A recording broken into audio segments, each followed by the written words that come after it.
કુરિવાજો દૂર કરવાનું કામ, વ્યસન મુક્તિનો અભિયાન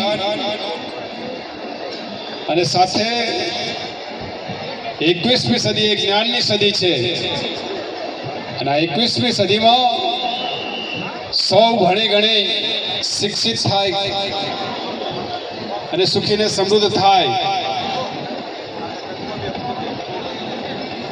એ પ્રકારનું વાતાવરણ હરેક સમાજની અંદર થઈ રહ્યું છે. આજે વાત એટલા માટે કરું છું કે આજનો સમૂહ લગ્ન એ સર્વ સમાજના છે અને સર્વ સમાજના આગેવાનો પણ અહીં ઉપસ્થિત છે. તો મિત્રો, આપણે એ સારા કામમાં બધા જોડાઈએ.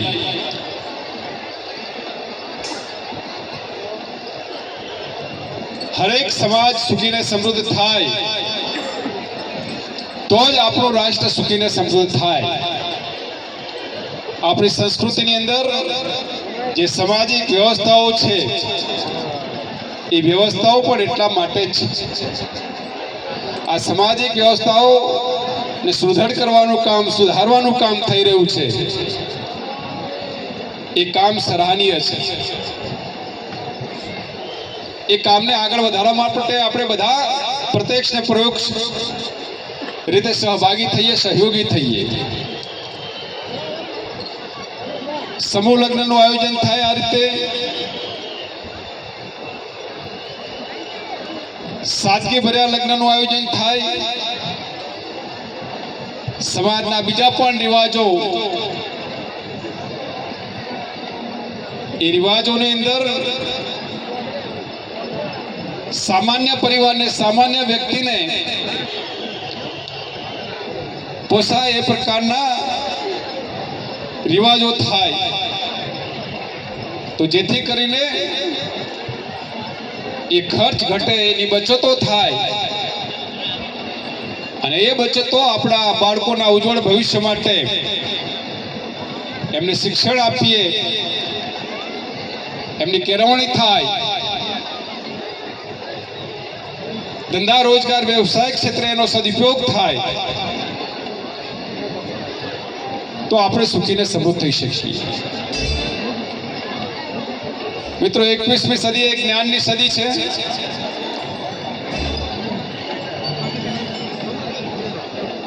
આપણે તો આદિ અનાદિ કાળથી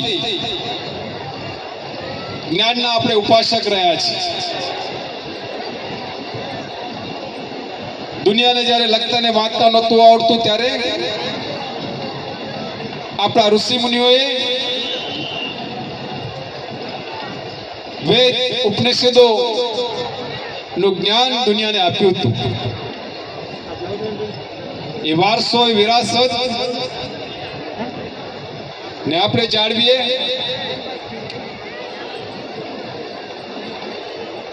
સૌથી વધારે મહત્વ જો કોઈ આપવાની જરૂર હોય તો શિક્ષણને આપવાની જરૂર છે.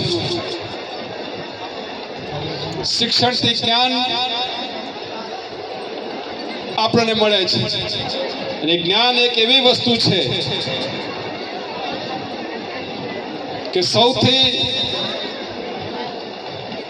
વધારે જો કોઈ મૂલ્ય હોય તો જ્ઞાનનું છે. જેની પાસે નોલેજ હશે, જેની પાસે ટેકનોલોજી હશે, એ વ્યક્તિ, એ સમાજ સુખીને સમૃદ્ધ થશે. તો આપણે આપણા દીકરા દીકરીઓને ભણાવીએ, એમને શિક્ષણ આપીએ, શિક્ષણની સાથે સંસ્કાર આપીએ અને જે વ્યક્તિની અંદર શિક્ષણ ને સંસ્કાર હશે એ વ્યક્તિ, એ સમાજ હરેક વ્યક્તિઓ જોડે, હરેક સમાજ જોડે, સમગ્ર વિસ્તાર જોડે એનું માન ને સન્માન મળશે. એ વ્યક્તિ, એ સમાજ સુખીને સમૃદ્ધ થશે. તો આપણે સૌ આપણી સનાતન ધર્મ સંસ્કૃતિ, જેમાં આપણે સર્વે ભવંતુ સુખીના, સર્વ સંતો નિરામય, સૌ સુખી થાય, સૌનું કલ્યાણ થાય, એ વિચાર સાથે આપણે સૌ સાથે મળી આપણા પોતાના વ્યક્તિનો, વ્યક્તિત્વનો, સમાજનો, પ્રદેશનો, દેશનો વિકાસ થાય માટે આપણે સૌ સાથે મળીને કામ કરીએ. એ જ અસ્તુ ભારત માતા કી જય, વંદે માતરમ, જય જય ગરવી ગુજરાત. ધન્યવાદ. ખૂબ ખૂબ આભાર સાહેબ શ્રી. આપણી પરંપરા, આપણો વારસો, આપણા ગૌરવની આપે જે વાત કરી એ બદલ ખૂબ ખૂબ આભાર. સમૂહ લગ્નની સાથે સાથે ઉમદા અને ઉત્તમ વિચાર સાથે માનવતાનું કાર્ય એટલે રક્તદાન, અને એની સાથે સાથે રક્તદાન,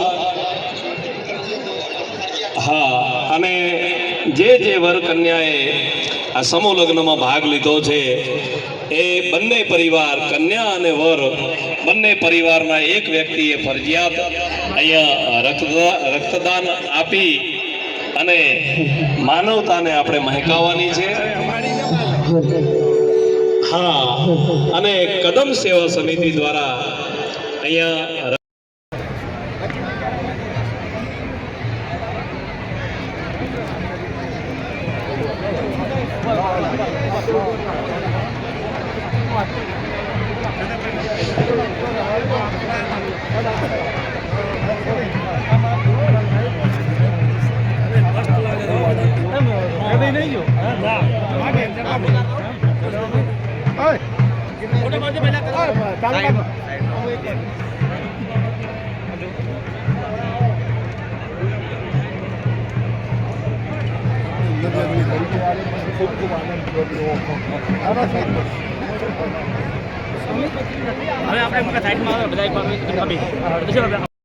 શ્રી વાઘેલા અમરતજી વણાજી જડાપુરા જ્યારે અહીં ઉપસ્થિત છે ત્યારે એમનું પણ અહીં સન્માન કરવા માટે વાઘેલા પ્રધાનશ્રીની હું વિનંતી કરીશ. પ્રધાનજી ગાંધી આપણા અમરજી કે આવો અમારી કદમ સેવા સમિતિ રાનેર ગામના આગેવાનો અને આયોજક ટીમ વતી એમનું આપણે સન્માન ખૂબ ઉમળકાથી હાર્દિક સન્માન કરી રહ્યા છે. આપણે તાળીઓથી સન્માનને વધાવીશું.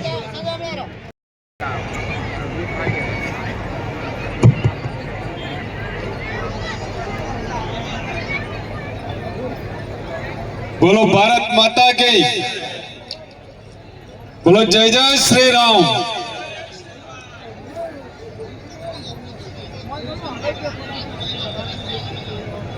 આપણા કાંકરેજ પંથકના પવિત્ર અને પાવન એવી આ રાનેર ગામની ધરતી પર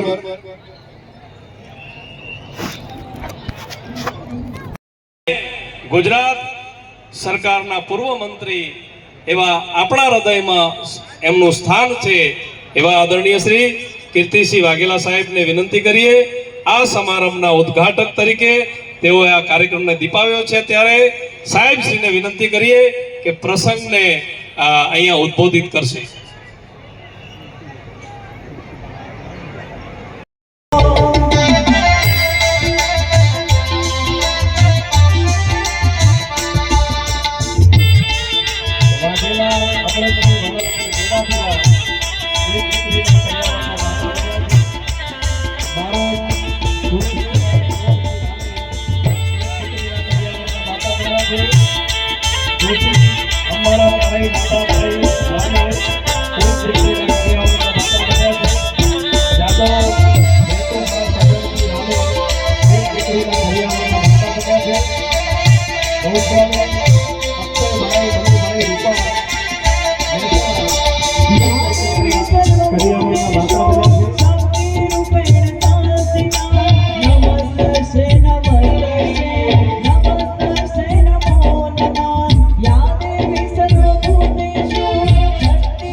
મારી કુમકુમ પગલે આવો કે પરણ્યા ડિરેક્ટર તરીકે નિમણૂક થઈ છે એવા અને અમારું ગૌરવ લોક સાહિત્યકાર દીપકભાઈ જોશી જે આપણું કાંકરેજનું ઘરેણું છે જ્યારે ઉપસ્થિત હોય ત્યારે સમગ્ર કદમ સેવા સમિતિ અમારા રાનેર ગામના સૌ આગેવાનો અને આયોજક ટીમને વિનંતી કે આવો આપણું આ ગૌરવ એવા દીપકભાઈ જોશીનું આપણે શાલ અને ફૂલહારથી સન્માન કરીશું.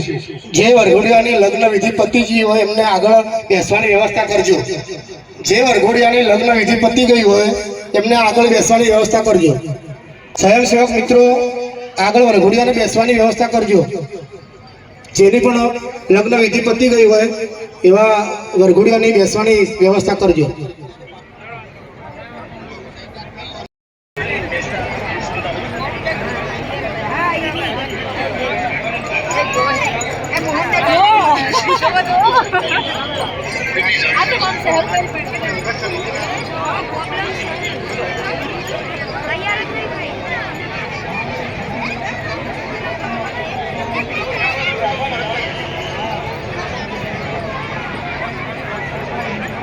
શંકરજી ઠાકોરનું શાલ અને ફુલારથી સન્માન કરીશું.